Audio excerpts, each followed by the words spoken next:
பிடிச்சு போடுறாங்க மாட்டேன். அப்ப பாலா சுருட்டுதான் எங்க கருப்பே மாடு வலதுவும் பச்சாக்கிதான்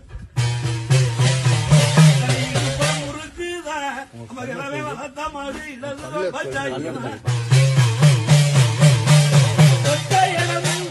எதிரிக்கு குத்து விழுதான் மாடு பாக்காதடா